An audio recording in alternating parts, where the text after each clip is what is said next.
여러분 안녕하십니까? 지금의 사회적 거리두기는 일단 3주 더 연장됐습니다. 대신 2달 뒤부터는 코로나19 이전의 일상으로 성큼 다가설지 모릅니다. 정부는 현재 계획대로 6월 말까지 1,200만 명이 백신을 접종하고 확진자 수가 하루 1,000명 이하라면 7월부터 새로운 거리두기를 적용할 거라고 밝혔습니다. 사적 모임은 8명까지, 영업시간도 밤 12시까지 가능해집니다. 먼저 박윤수 기자가 보도합니다. 지난 2월 15일부터 2달 넘게 유지되고 있는 현행 거리두기 단계가 3주 더 연장됩니다. 전국에 적용되고 있는 5인 이상 사적 모임 금지 조치도 계속 시행됩니다. 이에 따라 2단계 지역인 수도권과 부산에 클럽 등 유흥시설의 영업 정지가 계속되고 식당과 카페, 노래방, 체육시설 등의 영업 제한 시간도 밤 10시로 유지됩니다. 하루 평균 확진자 수가 3주째 600명대를 유지하고 5월엔 가족 모임 등으로 이동량도 늘 것으로 예상되지만 격상은 하지 않았습니다. 고위험군의 백신 접종으로 위중증률과 치명률이 확 줄어든 데다 병상 등 의료 역량도 안정적이라는 겁니다.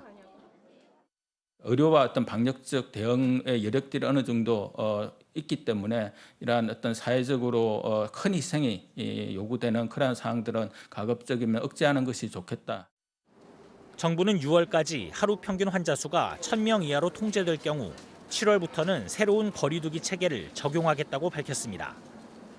감염이 되더라도 중환자 발생이 줄어드는 효과들이 발휘되게 될 것입니다. 예방접종이 차질 없이 이렇게 달성된다면 7월부터는 새로운 거리두기 체계로 전환시키겠다는 것입니다. 새 거리두기 체계는 총 4단계인데 평균 600명대인 지금 수준이면 2단계가 적용돼 8명까지 모일 수 있고 유흥시설과 노래방, 식당, 카페 등은 자정까지 영업을 할 수 있습니다.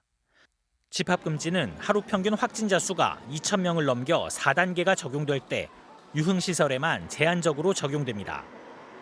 정부는 유행의 고비를 넘기고 백신 접종이 순조롭게 진행되면 7월부터는 일상 회복에 가까워질 것이라며 국민들의 방역 협조를 당부했습니다. MBC 뉴스 박윤수입니다. 백신을 맞기로 했는데 안 나왔을 때 대기자한테 접종 기회를 주기로 했죠. 이미 2만 명 넘게 그렇게 접종했습니다. 그리고 접종 기관마다 대기 신청이 폭주하고 있습니다. 김하영 기자가 보도합니다. 하루 60명에게 코로나19 백신을 접종하는 서울의 한 대학병원. 예약을 하고도 오지 않아 남는 이른바 노쇼 백신 접종을 위한 예비 명단 신청을 받기 시작했습니다. 직원들 중에서 접종을 못했던 분들이라든지 그런 분들 중심으로 접종을 하고 있었었고요. 일반인들에 대한 문의들도 계속 늘어나고 있습니다. 원하는 사람은 누구나 맞을 수 있다 보니 접종 의료기관마다 대기하고 싶다는 전화가 빗발쳤습니다. 저희 지금 대기자가 150명이 넘게 있어요. 지금도 계속 실시간으로 전화가 계속 많이 오고 있는 상황이라. 정부가 접종 완료자에 대해 2주 자가격리 의무를 면제해주는 등 방역 완화 조치를 잇따라 내놓고 있기 때문입니다.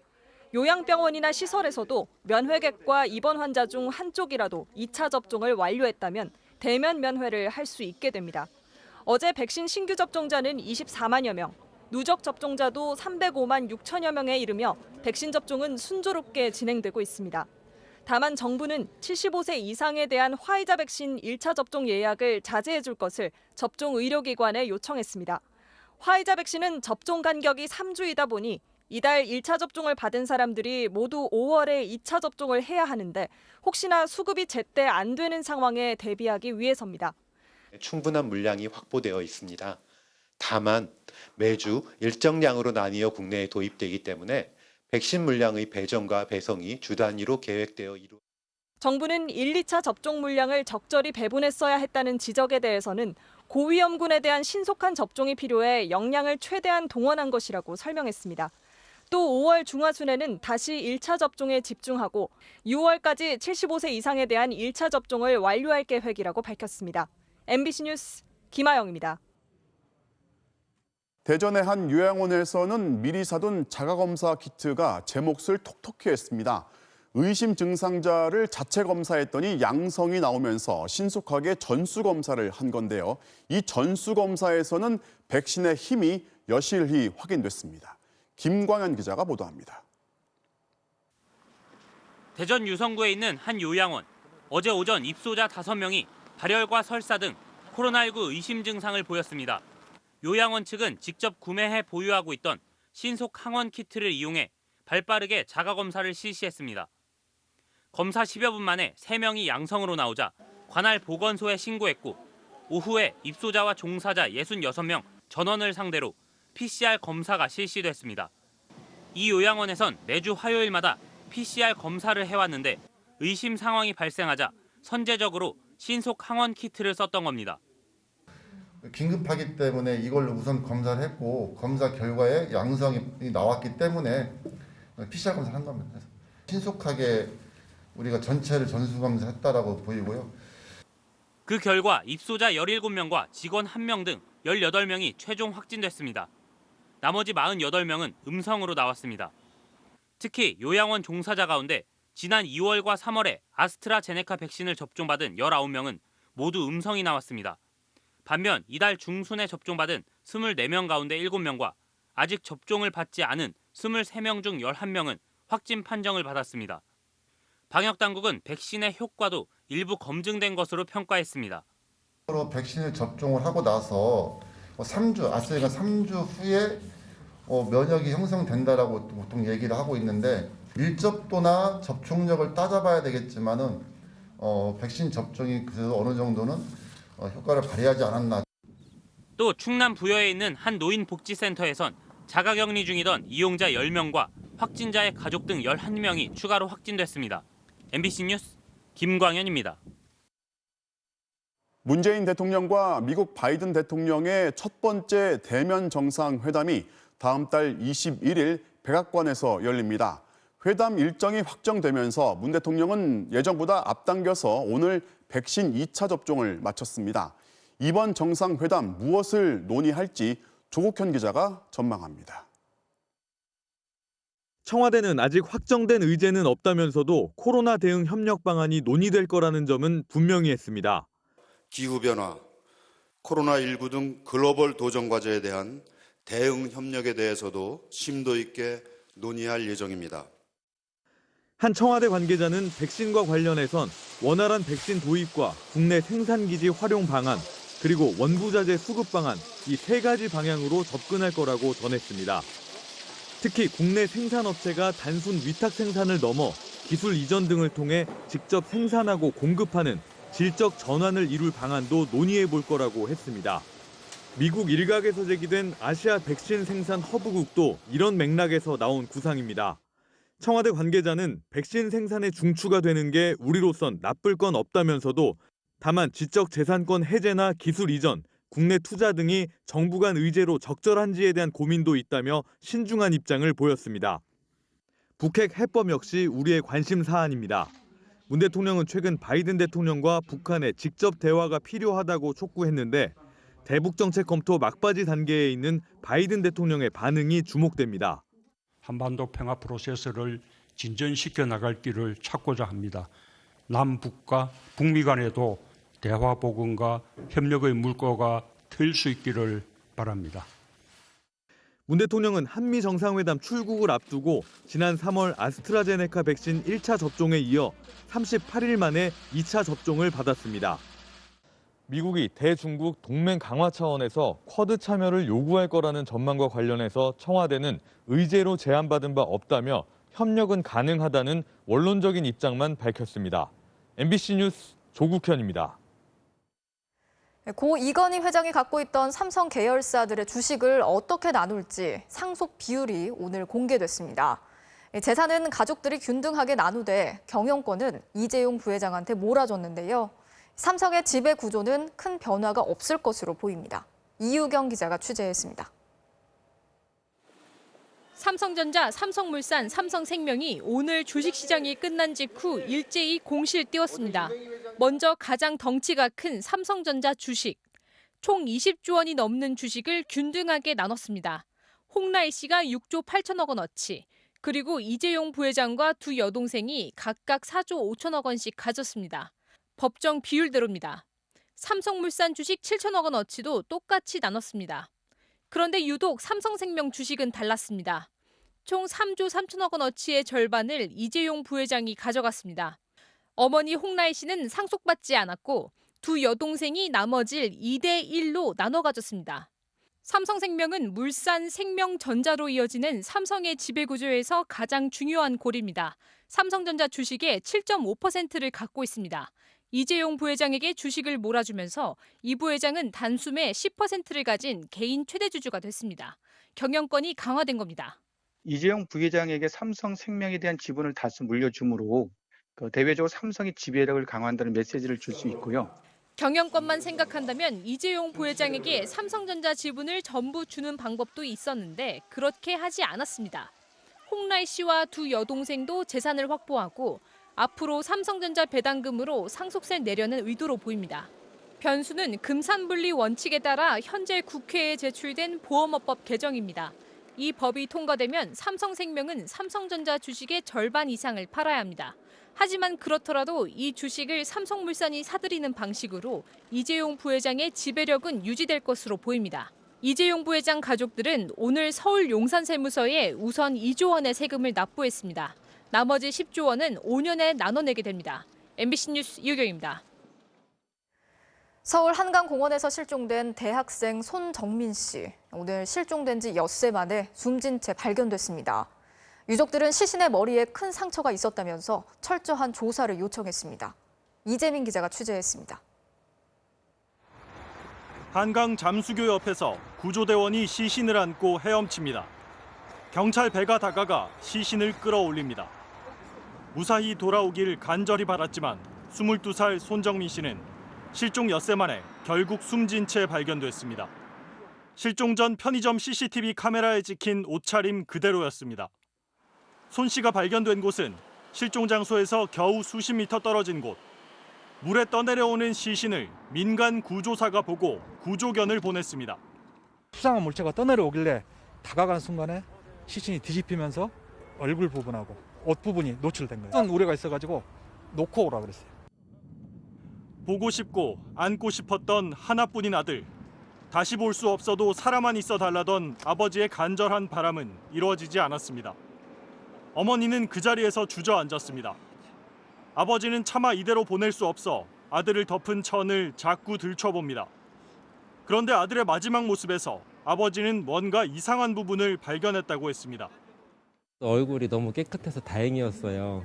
뒷머리 사이에 상처가 있었어요. 긁힌 상처의 수준이 아니고 날카롭게 베인 상처인데 두개골이 보일 정도의 깊이라고 하는. 아버지가 눈으로 본 상처만 3곳. 유족은 즉시 부검을 요구했습니다. 누군가 손정민 씨에게 상처를 입혔다면 그 자리에 누가 있었는지도 철저히 조사해달라고 했습니다. 우리는 어차피 더 이상 살 이유는 없는 사람들이기 때문에 정민이의 원한을 밝혀야 저희도 죽을 수가 있어요. 그러나 실종 당시 상황은 여전히 정확히 알 길이 없습니다. 같이 있던 친구는 새벽 3시 반까지 손 씨가 옆에 있었다고 했지만 1시간 뒤는 기억하지 못했습니다. 경찰은 지난 26일과 어제 손 씨와 같이 있던 친구를 최면 기법으로 조사했지만 별다른 소득은 없었습니다. 경찰은 유족 요청에 따라 정확한 사망 원인과 시점을 밝히기 위해 내일 부검을 실시하기로 했습니다. MBC 뉴스 이재민입니다. 택배차 지상 출입을 금지해 논란을 빚었던 서울 고덕동 아파트 단지에서 이번엔 높이가 낮은 저상 차량 사용을 강요하면서 갈등이 계속되고 있습니다. 노동절인 내일 택배 노동자들이 총파업을 위한 찬반 투표를 진행하기로 했습니다.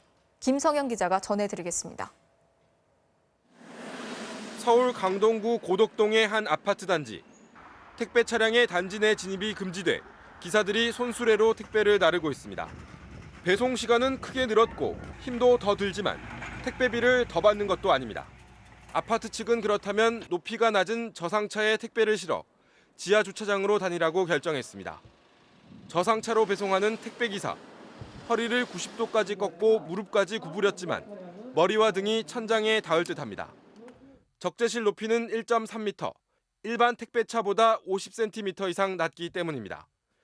택배기사들은 이 때문에 저상차를 쓰면 근골격 질환이 우려된다고 하소연합니다. 허리만 숙이는 것도 힘든데 그 안에서 중량물을 취급을 해야 되기 때문에 더 힘들다. 수개월이 지나게 되면 몸에 엄청난 무리가 오게 된다. 경제적 손실도 적지 않습니다. 저상차 개조비만 최소 130만 원, 싣는 짐도 일반 택배차보다 30% 이상 줄어 물류센터와 배송지를 여러 번 왕복하다 보니 시간이며 기름값도 더 들 수밖에 없습니다. 이런 손실은 개인 사업자인 택배기사들이 모두 떠안아야 합니다. 택배 차량 중에 저탑 차량은 중고 매매에서 제대로 이루어지지 않는다. 수요가 많지 않기 때문에 그런 추가적인 피해도. 이런 이유로 저상차는 안 된다는 호소문을 아파트 단지에 붙였다가 택배기사 2명은 주거 침입으로 경찰에 고발되기도 했습니다. 그런데도 CJ 택배는 5대의 저상차를 이곳에 투입했습니다. 택배 노조 측은 강하게 반발하고 있습니다. 택배사가 택배기사들의 의사는 묻지도 않고 저상차로 배송하라는 입주민들의 요구만 일방적으로 들어줬다는 겁니다. 심각한 통증을 유발하는 이런 행위를 자체를 개선하기는커녕 오히려 CJ가 앞장서서 그런 것들을 기사들에게 요구했다는 것들은 명백한 산업안전보건법 위반 행위다. 택배사 측은 이번 문제는 택배기사들과 입주민들이 해결할 일이라는 입장입니다. 이에 대해 노조 측은 사실상의 원청인 택배사가 문제 해결에 나서지 않는다면 최후의 수단을 선택할 수밖에 없다며 노동절인 내일 총파업을 위한 찬반 투표를 실시하기로 했습니다. MBC 뉴스 김상현입니다. 백신 접종률이 가장 높은 이스라엘, 방역 통제를 대부분 해제했더니 이런 참사가 발생했습니다. 10,000명을 허가한 종교 행사에 3만 명 넘게 몰려들었는데 한꺼번에 뛰고 노래를 하다 넘어지면서 지금까지 40명 넘게 압사했습니다. 서혜영 기자가 전해드리겠습니다. 어두운 밤 환하게 불을 밝힌 행사장. 재단 위 대형 모닥불에 불을 붙이자 분위기가 최고조로 달아오릅니다. 이스라엘 북부 메론 지역에서 매해 봄 초정통파 유대인들이 모여 여는 종교축제 행사장. 바닥과 계단은 물론 복도까지 빈틈없이 꽉 채운 수만 명의 군중들이 일제히 펄쩍펄쩍 뛰며 노래를 부릅니다. 그런데 행사가 마무리될 무렵 곳곳에서 일부 참가자들이 넘어지면서 사람들이 연쇄적으로 바닥에 깔리고 짓밟히기 시작했습니다. לא המקום כמעט לזוז, ואנשים נפלו על הרצפה, כמו נפלו מאוד על הרצפה. 당황한 인파가 급하게 좁은 복도로 몰리면서 상황은 아예 통제 불능 상태가 됐고 흥겨웠던 축제장이 순식간에 비명으로 가득 찼습니다. 구급차가 도착했지만 의료진의 접근조차 힘들었습니다. שהוא אירוע רב נפגעים. אני רואה פה עשרות אנשים שוכבים על הרצפה. אני רואה פה עשרות פצועים שמתהלכים מדממים. אני רואה פה ילדים, אני רואה פה מבוגרים. 이번 집회는 인구의 절반 이상이 백신을 맞고 최근 거리 두기를 완화한 이스라엘에서 처음으로 허용된 대형 종교 행사였습니다. 그런데 당초 당국이 허가한 10,000명을 훌쩍 넘긴 3만여 명의 인파가 이스라엘 전역에서 몰려들었고 초대형 참사로 이어진 겁니다. We just finished treating one of Israel's worst disasters. We haven't seen here in Israel since the worst days of terrorist wave back in the beginning of the 2000s. 헬기까지 동원돼 부상자들을 옮겼지만 현재까지 사망자가 44명, 부상자 150여 명 중 중상자도 많아 추가 피해가 우려됩니다. MBC 뉴스 서혜연입니다. 국민의힘 신임 원내대표로 울산 출신의 4선 김기현 의원이 선출됐습니다. 여권을 향한 강력한 투쟁을 다짐했고 국민의당과의 합당은 속도 조절하겠다는 뜻을 내비쳤습니다. 신수아 기자입니다. 1차 투표에선 예상을 깨고 강력한 대여 투쟁을 강조해온 김태흠 후보가 불과 4표 차로 2위까지 올랐지만 결선 투표에선 김기현 후보가 60% 이상의 표를 차지하며 무난히 당선됐습니다. 반드시 국민들의 지지를 얻어내고 내년 대선에서 이겨서 대한민국의 정통성을 회복하고 목숨 걸고 앞장서서 싸울 것은 싸우고. 김신임 원내대표는 초미의 관심사인 국민의당과의 합당 문제에 대해선 우선 내부의 힘을 기르는 게 우선이라며 서두르지 않겠다는 입장을 분명히 했습니다. 단순한 합당을 위한 합당처럼 논의되어서는 절대 안 된다. 그러니까 너무 서두르는 것은 오히려 설익은 밥을 먹는 것으로서 자칫 배탈이 날 수 있다. 저는 그렇게 생각합니다. 당내 유력 대선 후보가 없다는 인식은 패배주의라며 외부 인사 영입에 앞서 당내 후보들에 대한 정책적 배려를 강조했습니다. 울산 출신의 김 의원이 원내 사령탑에 오르면서 한 달여 뒤 당대표 선거에 미칠 영향에도 관심이 쏠리고 있습니다. 대표까지 영남 출신이 당선된다면 자칫 도로 영남당이란 지적이 나올 수 있어 주호영 전 원내대표 등 영남권 후보들에 대한 견제론이 커질 수 있기 때문입니다. 영남 지역에서 동시에 나오는 게 좀 문제가 있다 이렇게 보는 시각도 있는데 여기에 대해서는 당대표와 원내대표가 대한민국 안에서 나오는 건 문제가 없습니까? 김기현 원내대표는 영남당 우려에 대해 주요 지지 기반인 영남을 버릴 순 없다며 다른 지역 인재들도 적극 발굴해 전국 정당으로 만들어가겠다고 밝혔습니다. 신임 김 원내대표는 상임위원장 자리를 민주당이 독식하고 있는 것은 범죄 행위라며 반드시 돌려줘야 한다고 주장했습니다. 하지만 민주당 측에선 당선을 축하한다면서도 특별히 재협상할 의사는 없음을 시사하고 있어 한동안 여야 관계가 경색될 수도 있다는 관측이 나오고 있습니다. MBC 뉴스 신수아입니다. 탈북민 단체가 야간에 대북전단을 몰래 날렸다면서 영상을 공개했습니다. 대북전단 금지법 시행 이후 첫 번째 사례입니다. 정부는 법대로 하겠다고 밝혔습니다. 이남호 기자입니다. 2021년 4월 제18회 북한 자유주간을 맞아서 대북전단을 보냅니다.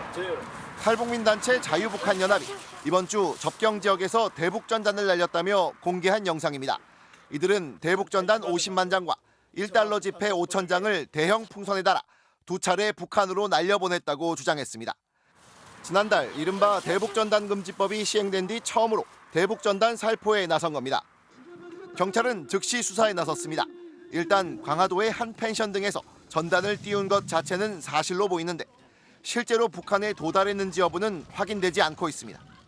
경찰 관계자는 군 감시 장비에 북쪽으로 날아가는 비행체가 감지된 게 있는지 찾아봤지만 없었다고 밝혔습니다. 지난해 6월에도 탈북자 단체가 경기도 파주에서 날린 대북전단이 강원도 홍천의 야산에서 발견된 적이 있습니다. 그러나 대북전단 금지법은 전단 살포가 미수에 그쳤더라도 처벌할 수 있도록 하고 있어 경찰은 사실로 확인되면 원칙대로 하겠다는 입장입니다. 정확한 사실관계가 확인이 되면 그 상황에 대해서 그 남북관계 발전법 개정 법률이 입법 취지에 맞게 대처해 나갈 것이라는 점을 말씀드린 것입니다. 그러나 만약 이번 전단 살포에 강경 대응할 경우 당장 다음 달 예정된 한미 정상회담 등의 걸림돌이 될 수도 있습니다. 지난 15일 미 의회 산하 톰 렌토스 인권위원회는 대북전단 금지법이 표현의 자유를 침해한다며 청문회를 연 바 있습니다. 또 북한이 대북전단을 문제 삼아 압박 수위를 높일 경우 한반도 정세가 다시 출렁일 수 있다는 우려도 나오고 있습니다. MBC 뉴스 이남호입니다. 누나를 살해한 뒤 농수로에 버린 혐의로 체포된 남동생 결국 범행을 시인했습니다. 누나를 이미 4개월 전 살해했고 그동안 자신이 카톡으로 누나 행세를 해왔습니다. 살해한 이유는 누나의 잔소리였다고 합니다. 손하늘 기자가 보도합니다. 함께 살던 친누나를 흉기로 살해한 뒤 농수로에 시신을 버린 20대 남동생 A씨가 어제 체포됐습니다. 혐의 인정하십니까? 왜 살해하셨어요? A씨가 털어놓은 범행 시기는 지난해 12월 중순. 사건 당일 A씨가 새벽에 귀가하자 누나가 왜 이렇게 늦게 들어오느냐며 잔소리를 해 우발적으로 부엌에 있던 흉기를 휘둘렀다는 겁니다. 범행 후 A씨는 아파트 옥상으로 누나의 시신을 옮겼고 열흘 뒤엔 렌트카로 인천 강화군 성모도로 시신을 싣고 가 농수로에 버렸습니다. 이후 A씨는 누나 핸드폰의 유심칩을 빼내 부모에게 서울에 있다, 남자친구와 여행을 왔다며 메시지를 보냈습니다. 그러나 집에 들어오지 않는 딸을 걱정한 어머니가 지난 2월 실종 신고를 하자 남자친구와 누나가 찍었다는 사진을 어머니에게 보내주며 안심시켰습니다. 통화를 해줘 그러니까 통화도 안 되고 그러면 사진 좀 보내줘라 했더니만은 얼굴은 안 보여주고 등 사진만. 실종 신고를 받고 수사에 나선 경찰에겐 마치 누나인 척 가족들과 연락하고 있다, 부모님이 오해를 해 신고했다는 등의 문자를 보냈습니다. 심지어 A씨는 경찰에 직접 출석해 조작한 대화 내용을 제출하기까지 했습니다. 찾으면 숨어버릴 거다란 조작 문자를 본 어머니는 결국 실종 수사 중단을 경찰에 요구했습니다. 지난 21일 농수로에서 시신이 발견된 후 치러진 장례에선 누나의 영정 사진을 들고 운구 행렬 앞에 서는 등 가족들에게 철저히 범행 사실을 숨겼습니다. 아이 좋았었어요. 좋았었는데 싸우는 것도 못 보고 했는데 애 얼굴이 그늘이 확 쪘더라고요. 근래는.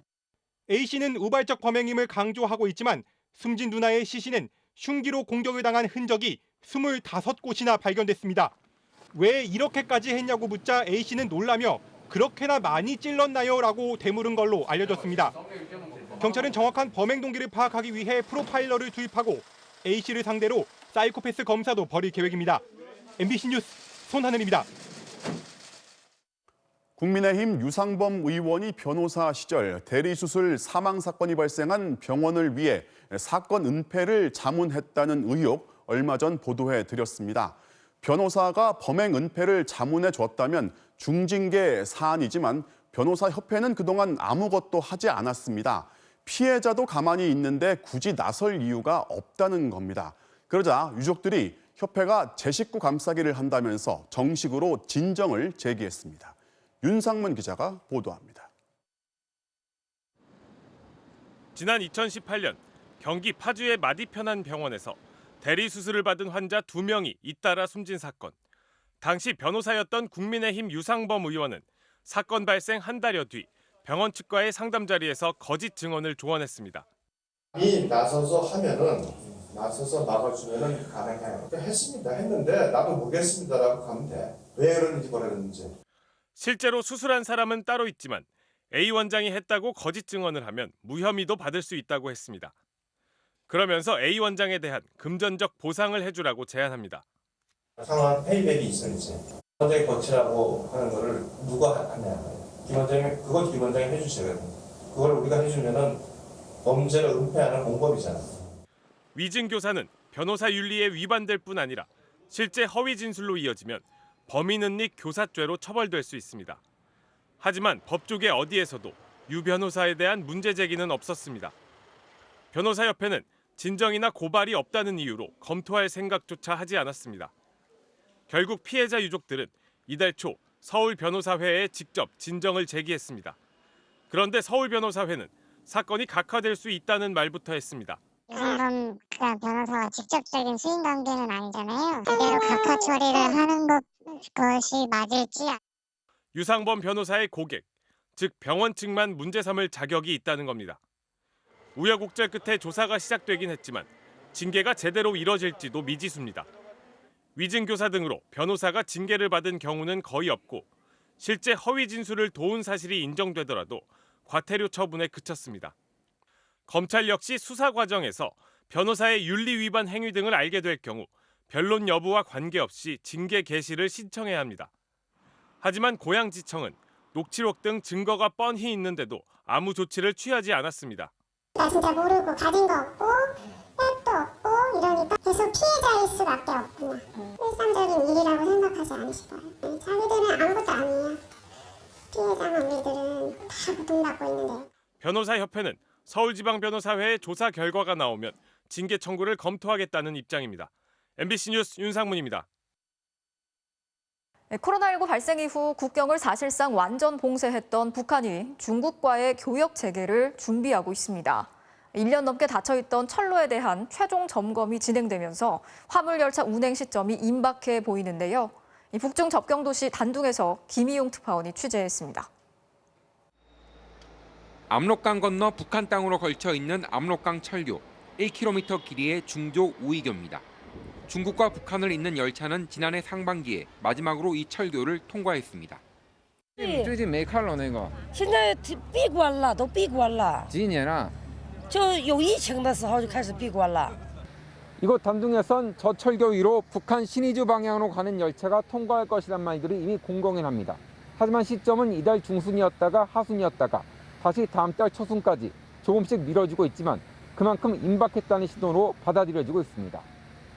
단둥역에 서 있는 북한행 행선지가 적힌 화물열차. 비료 같은 영농 물자를 보낼 것으로 추정되는데 아직 기관차는 연결되지 않았습니다. 북한은 이달 하순부터 화물 운송 재개 준비를 지시했고 중국과 북한 양국이 최종 점검 중인 것으로 전해졌습니다. 교역 재개에 대한 기대감은 단동 시내에도 퍼져 있습니다. 4월 문 연다 했는데 지금 안 열리니까 지금 뭐 준비는 상태는 뭐 다 돼 있다 하니까 모르겠어요. 안 열 수는 없어. 꼭 해야 돼. 중국이 심는 거 아니고 중국이 심는 거. 북한이 중국에서 수입한 물품 금액은 이미 2월 3,000달러에서 지난달 4,000대가 넘게 폭증했는데 주로 선박을 통한 교역으로 추정됩니다. 여기에 열차를 통한 화물 운송까지 더해진다는 건 비록 예전처럼의 완전 개방이 아니라 일회성의 전망이지만 의미는 커집니다. 북한이 외국에서 물품을 받을 수 있는 공식적인 방역 시스템을 갖췄다는 것으로 앞으로 중국뿐 아니라 다른 국제 민간단체나 기구가 물품과 백신을 보내면 통로가 될 수 있기 때문입니다. 다만 북한의 코로나 방역 조치로 사람 왕래까지는 시간이 걸릴 것이란 전망입니다. 단둥에서 MBC 뉴스 김희용입니다.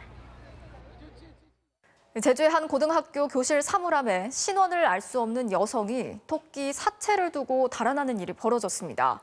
여성은 학교 관계자가 아니면 알기 어려운 통로로 교실까지 진입해서 사체를 놓고 갔는데 경찰은 이 여성이 해당 학교 또 학생과 어떤 관련이 있는지 조사하고 있습니다.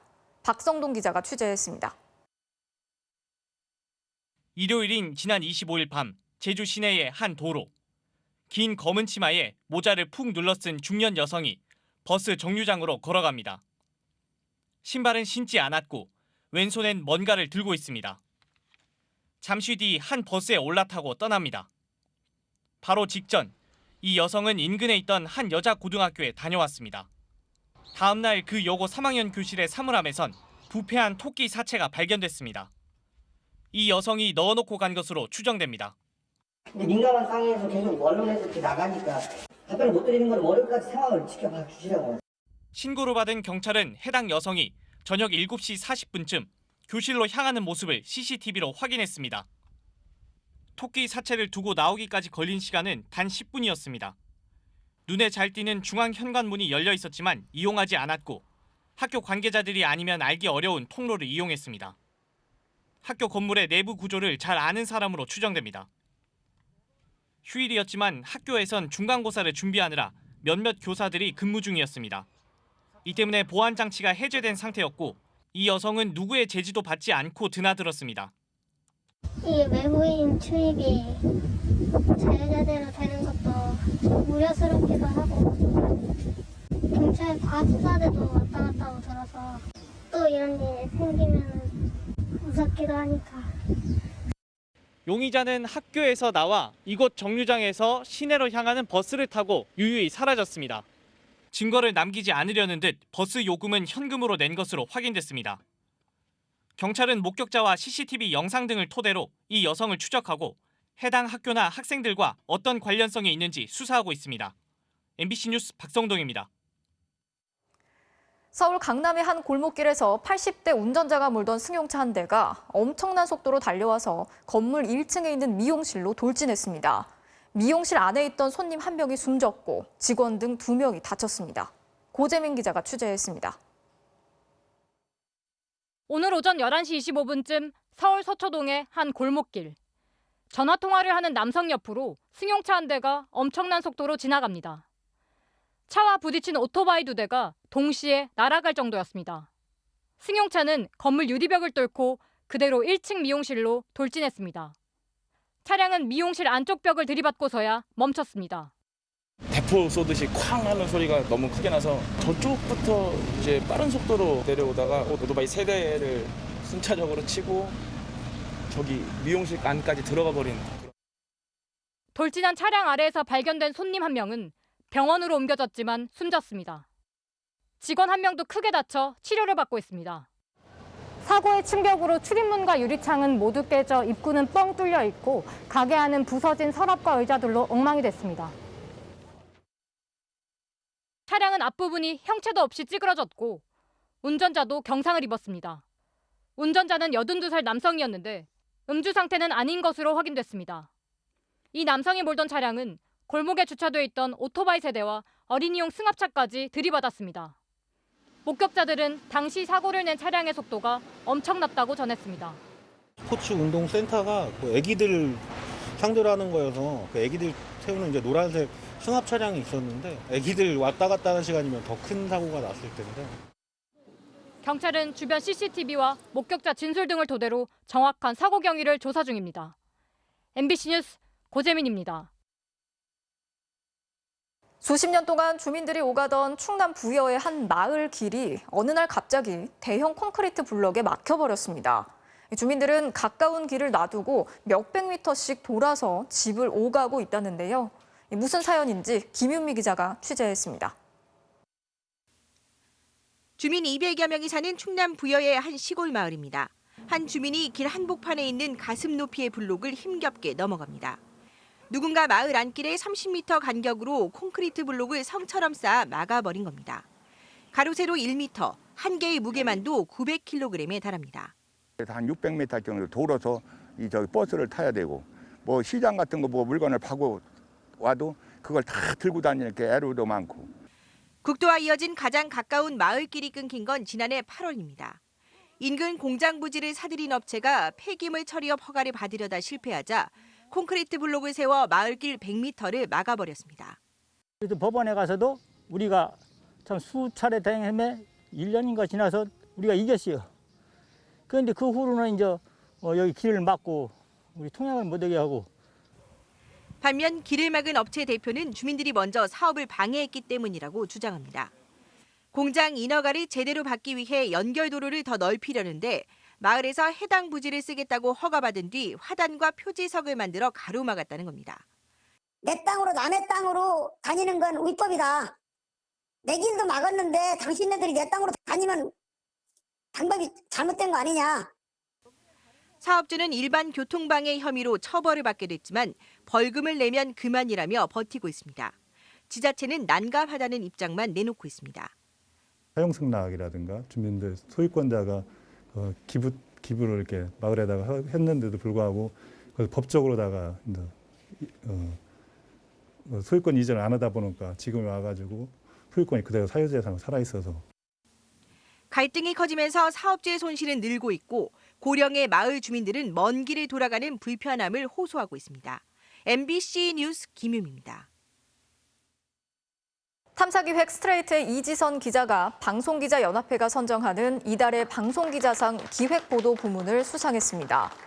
스트레이트가 보도한 네이버 알고리즘의 비밀은 포털의 여론 형성 기능에 대한 객관적인 문제 제기로 높은 점수를 받았습니다. 이와 함께 LH 투기 사태를 연속 특종 보도한 MBC 경제팀 특별 취재반은 뉴스 부문을 수상했습니다. 최근 프로야구 감독들이 도쿄올림픽 야구대표팀 선수들의 코로나19 백신 접종 후유증을 우려하는 목소리를 냈죠. KBO가 백신 접종 다음 날인 다음 달 4일 경기를 취소하기로 결정했습니다. 박두린 기자입니다. 도쿄올림픽 야구대표팀 예비 엔트리 가운데 다음 달 3일 백신을 맞는 선수는 해외파 등을 제외하고 모두 116명. 프로야구 1군 선수의 40%. 대부분이 각 팀의 주축 선수들인 만큼 KBO는 접종 다음 날인 5월 4일 편성된 5경기를 모두 취소하고 10월에 다시 편성하기로 했습니다. 휴식을 보장하고 이상 증상 발생에 따른 구단별 전력 공백을 최소화하기 위한 조치입니다. 대부분 각 팀의 주축 전력들이고 만에 하나의 가능성에 대해서 좀 염려의 목소리들이 있었어요. 공정하게 정규 시즌이 진행이 되는 것이 가장 중요하기 때문에 이날은 일단 경기를 하지 않고 먼저 백신 접종을 시작한 메이저리그에선 부작용으로 인해 다수의 선수가 부상자 명단에 오른 상황. KBO는 이를 감안해 접종 다음 날부터 사흘간 특별 엔트리도 운영하기로 했습니다. 백신 접종 선수가 관련 증상 때문에 이 기간 엔트리에서 빠질 경우 열흘이 지나지 않아도 몸 상태가 회복되면 언제든 재등록이 가능하도록 했습니다. 한편 이번 1차 접종 명단에 포함되지 않은 20세 미만의 어린 선수 등 20명은 순차적으로 접종을 실시할 계획입니다. MBC 뉴스 박두린입니다. 이제 5월인데 비가 오면서 오히려 쌀쌀함이 감돌고 있습니다. 지금 보시는 건 작년 겨울이 아닌 오늘 국립공원 공단이 보내온 영상인데요. 이 비구름이 몰고 온 한기가 얼마나 차가운지 설악산 등 해발 고도 1,500m 이상의 산지에는 15cm가량의 폭설이 쏟아졌습니다. 오늘 밤과 내일 밤도 이들 지역에서는 지금 온 것만큼의 눈이 더 내릴 가능성이 있겠는데요. 찬 공기가 지속적으로 내려오면서 그 밖의 지방에서도 주말 내내 비가 오락가락하겠습니다. 예상되는 비의 양은 강원 영동과 제주도에 최고 60mm, 강원 영서와 그 밖의 동쪽 지방에도 10에서 40mm가량이 되겠고요. 수도권과 충청, 전북에 5에서 20mm가량입니다. 밤부터 해상의 물결이 다시 거세게 일겠습니다. 오늘 밤 사이에도 호남 서해안을 중심으로는 기상해일이 발생할 가능성이 크겠고요. 남부 내륙을 중심으로도 바람이 강하게 불겠습니다. 아침 최저 기온은 서울 10도, 대구도 10도가 예상이 되고요. 낮 최고 기온은 서울 14도, 안동 13도, 광주 15도로 온종일 쌀쌀함이 감돌겠습니다. 어린이날이 있는 다음 주 화요일과 수요일에도 비 예보가 있고요. 여전히 예년보다 서늘한 날들이 이어지겠습니다. 날씨였습니다. 4월 30일 뉴스데스크 마치겠습니다. 오늘도 함께해 주신 여러분 고맙습니다.